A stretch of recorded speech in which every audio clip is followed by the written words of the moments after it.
Hi everyone! Today we're going to study collinear vectors. When two or more given vectors lie along the same given line, then they can be considered as collinear vectors. For illustration, we have here three vectors. They lie along the same given line. They are collinear vectors. We can consider two parallel vectors as collinear vectors, since these two vectors are pointing in exactly the same direction or opposite direction. Here we have two parallel vectors. They are collinear vectors in same direction. Another example, we have two parallel vectors and they are collinear vectors in opposite direction. So this is now an example of two non-collinear vectors.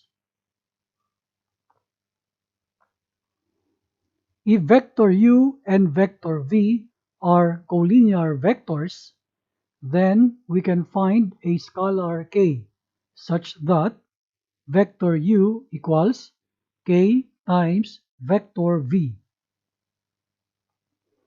Two vectors u and v are considered to be collinear vectors if and only if the ratio of their corresponding coordinates are equal. This condition is not valid if one of the components of the given vector is equal to 0. Example, check whether the vectors 3, 4, 5 and 6, 8, 10 are collinear or not. We say that two vectors are considered to be collinear vectors if and only if the ratio of their corresponding coordinates are equal.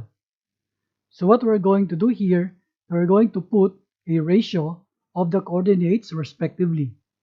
We start with 3 and 6. So we write here 3 over 6, followed by the 4 and 8. So we have 4 over 8.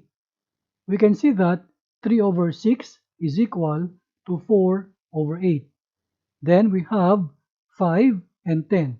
And we write here 5 over 10.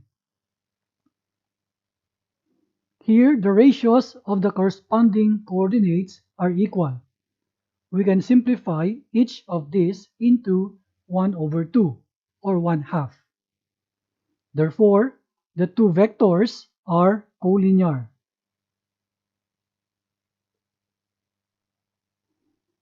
I hope you learned something from this video.